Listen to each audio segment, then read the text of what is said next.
Stencil ഒട്ടിക്കുമ്പോൾ പറഞ്ഞു വരുന്നില്ല, അതല്ലെങ്കിൽ ഡിസൈൻസ് അതിൽ ഒട്ടിപ്പിടിച്ചിരിക്കുകയാണ്. ഇങ്ങനെയുള്ള കുറച്ച് ക്വസ്റ്റ്യൻസ് എനിക്ക് 2-3 പേരിൽ നിന്ന് ഞാൻ കേട്ടിട്ടുണ്ട്. അതുപോലെ തന്നെ കുറേ പേര് ചോദിക്കാറുണ്ട് എങ്ങനെയാണ് നല്ല രീതിക്ക് സ്റ്റെൻസിൽ ഒട്ടിക്കുക എന്നൊക്കെ. അപ്പം നമ്മളിന്ന് അതാണ് ചെയ്യുന്നത്. കുറേ നാളായി ഈ വീഡിയോ ഞാൻ എടുത്ത് വെച്ചിട്ട്, പക്ഷെ എഡിറ്റ് ചെയ്യാനുള്ള ബുദ്ധിമുട്ടുകൊണ്ടാണ് ഞാനിത് പോസ്റ്റ് ചെയ്യാണ്ടിരുന്നത്. ഇനിയിപ്പം കാണുമ്പോൾ നമ്മൾ സ്റ്റെൻസിൽസ് ഓരോ പീസായിട്ട് കട്ട് ചെയ്ത് എടുക്കുക. എന്നിട്ട് നിങ്ങൾ വീഡിയോ ശരിക്കും ശ്രദ്ധിക്കുക. വീഡിയോ കാണുന്നത് പോലെ നമ്മൾ ആ സ്റ്റിക്കറിൻ്റെ ആ വൈറ്റ് പോർഷൻ മാത്രം പയ്യനെ പറിച്ചെടുക്കുക. നിങ്ങൾ ഒറ്റ വലിച്ചു കഴിഞ്ഞാൽ ഈ സ്റ്റിക്കർ രണ്ടായിട്ട് കീറിപ്പോവും. അതുപോലെ തന്നെ പയ്യനെ വലിക്കാൻ പറയാൻ മെയിൻ കാരണം എന്താണെന്ന് വെച്ച് കഴിഞ്ഞാൽ, നമ്മുടെ സ്റ്റിക്കറിൽ കുറേ മൈന്യൂട്ട് ഡിസൈൻസ് ഉണ്ട്. ഈ മൈന്യൂട്ട് ഡിസൈൻസ് എല്ലാം നിങ്ങൾ ഒറ്റ വലിച്ചാൽ വരില്ല. അതുകൊണ്ടാണ് നിങ്ങൾക്ക് പതിയെ ഫോക്കസ് ചെയ്ത് വലിക്കാൻ പറയുന്നത്. പിന്നെ ഒരു കാര്യമാണ്, ഈ ട്രാൻസ്പെറൻറ്റ് ഷീറ്റിൽ നമ്മുടെ ആ സ്റ്റിക്കർ അവിടെ ഉണ്ടാവണം. എന്നാൽ കൂടിയാണ് നമ്മളിങ്ങനെ വലിക്കുമ്പോൾ ഈ മൈന്യൂട്ട് ഡിസൈൻസ് അതിൽ ഒട്ടിപ്പിടിച്ചിരിക്കുമ്പോൾ നമുക്ക് സുഖമായിട്ട് കിട്ടുള്ളൂ. എന്നിട്ട് നമ്മൾ ആ ഡിസൈന് നേരെ നമ്മുടെ കയ്യിലൊട്ടിക്കുക. കയ്യിലൊട്ടിച്ചതിന് ശേഷം നമ്മൾ നല്ലോണം അമർത്തുക, നല്ലോണം പ്രസ് ചെയ്തിട്ട് പയ്യനെ ആ ഷീറ്റ് പറിച്ചെടുക്കുക.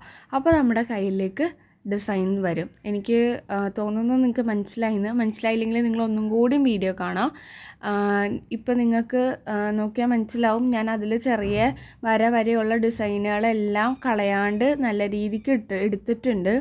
ഇനി എന്താ ചെയ്യണമെന്ന് വെച്ച് കഴിഞ്ഞാൽ, ഇപ്പോൾ ഈ സ്റ്റിക്കർ എൻ്റെ കൈക്ക് വലുതായതുകൊണ്ട് ചില പോർഷൻ നമ്മൾ ഇങ്ങനെ പ്രസ് ചെയ്ത് ഒട്ടിക്കുമ്പോൾ ഇങ്ങനെ തള്ളി നിൽക്കും. അത് നമ്മുടെ കയ്യിൽ അത് ഒട്ടാനുള്ള സ്ഥലമില്ലാത്തതാണുണ്ടാ. അത് നമ്മളൊന്ന് കട്ട് ചെയ്ത് 2 പീസാക്കിയിട്ട് അത് നേരെ മേളിൽ ഒരു പീസ് ആദ്യം ഒട്ടിച്ചിട്ട് അതിൻ്റെ എക്സസ് ആയിട്ട് വരുന്ന പീസ് ആ പീസിൻ്റെ മേളിൽ തന്നെ ഒട്ടിച്ചു കൊടുക്കുക. അപ്പോൾ നമുക്ക് ആ പെറ്റലും നല്ല രീതിക്ക് ഡിസൈൻ ചെയ്യാൻ പറ്റും. അതാണ് ഞാൻ നേരത്തെ ചെയ്തത്. എന്നിട്ട് ഞാൻ അതുപോലെ തന്നെ വിരലിലും ഒട്ടിച്ചു.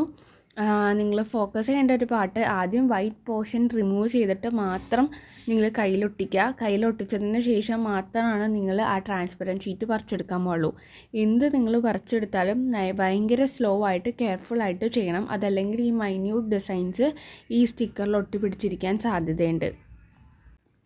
പിന്നെ നിങ്ങൾ ചെയ്യേണ്ട കാര്യം, കോൺസ് യൂസ് ചെയ്യുമ്പോൾ നിങ്ങൾക്ക് കോൺ റോൾ ചെയ്ത് കിട്ടുമ്പോൾ 0.38 or 0.45 ml ആയിരിക്കും ആ കോണിൻ്റെ ഹോള്. ഈ കോണിൻ്റെ ഹോള് നിങ്ങൾ കുറച്ച് വലുതാക്കി കട്ട് ചെയ്തിട്ട് ഞാൻ വീഡിയോ കാണിക്കും പോലെ കയ്യിൽ മൈലാഞ്ചി ഇട്ട് കൊടുക്കുക. കാരണം ചെറുതായിട്ട് നിങ്ങൾ കട്ട് ചെയ്തെടുക്കുമ്പോൾ കുറേ നേരം എടുത്തിട്ടാണ് നിങ്ങൾ എന്ത് ചെയ്യുക, സ്റ്റെൻസിൽ ഓരോ പോർഷനും ഫില്ല് ചെയ്യുക. അങ്ങനെ ചെയ്യുമ്പോഴാണേലും പല സ്ഥലങ്ങളിലും എത്താണ്ട് വന്നിട്ട് ചുമക്കുമ്പോൾ ആ സ്ഥലങ്ങളിലൊന്നും സ്റ്റെയിൻ ഇല്ലാണ്ട് വരും. അങ്ങനെ പ്രശ്നം കുറേ പേർക്ക് വന്നിട്ടുണ്ട്. അപ്പോൾ നിങ്ങൾ കോൺസ് പിഷ്കാണ്ട് നേരെ അത് കുറച്ച് വലുതാക്കി കട്ട് ചെയ്തിട്ട് ഇങ്ങനെ അത്യാവശ്യം നല്ലോണം മൈലാഞ്ചി പേസ്റ്റ് അപ്ലൈ ചെയ്ത് കൊടുത്തു. പിന്നെ നിങ്ങൾക്ക് ഇനി ഡിസൈൻ ചെയ്യണം എന്ന് തോന്നുകയാണെങ്കിൽ ഒരു സെല്ലോ ടേപ്പ് ആ കോണിൻ്റെ ചുറ്റുമൊന്ന് തുമ്പത്തായിട്ടൊന്ന് ചുറ്റി കൊടുത്തിട്ട് നിങ്ങൾക്കത് പിന്നെയും യൂസ് ചെയ്യാം. സോ വിരലിലും അതുപോലെ തന്നെ ആ ഫ്ലവർ പോർഷനും എല്ലാം ഞാൻ സെറ്റ് ചെയ്തെടുത്തിട്ടുണ്ട്. ഇനി നമുക്ക് സ്റ്റെയിൻ റിവീൽ കാണാം. ഇതാണ് ഫ്രഷ് സ്റ്റെയിനായിട്ട് കിട്ടിയിരിക്കുന്നത്. പിന്നെ ഒരു കാര്യം, നിങ്ങൾ സ്റ്റെൻസിൽ റിമൂവ് ആക്കുമ്പോൾ നിങ്ങൾ രാത്രി ഇട്ട് കിടന്നിട്ട് രാവിലെ എണീച്ച് മൈലാഞ്ചി കഴുകി കളയില്ലേ, ആ സമയത്താണ് നിങ്ങൾ എന്ത് ചെയ്യേണ്ടത്, സ്റ്റെൻസിൽ റിമൂവ് ചെയ്യേണ്ടത്. കുറേ പേരുടെ വീഡിയോസും അതുപോലെ കുറേ പേരും പറഞ്ഞ് ഞാൻ കേട്ടിട്ടുണ്ട്, മൈലാഞ്ചി ഉണങ്ങി കഴിയുമ്പോൾ തന്നെ സ്റ്റെൻസിൽ റിമൂവ് ചെയ്യുക. അങ്ങനെ ചെയ്യരുത്. നമ്മൾ രാവിലെ വരെ വച്ച് കഴുകി കളയണേക്കാൾ തൊട്ട് മുമ്പ് ചെയ്യുക. അപ്പോൾ നിങ്ങൾക്ക് അത്യാവശ്യം നല്ല ഡിസൈൻ കിട്ടും. പിന്നെ നിങ്ങൾ വീഡിയോ കണ്ടാൽ മനസ്സിലാവും നമ്മുടെ ഡിസൈനെല്ലാം നല്ല പെർഫെക്റ്റ് ആയിട്ട് വന്നിട്ടുണ്ട്.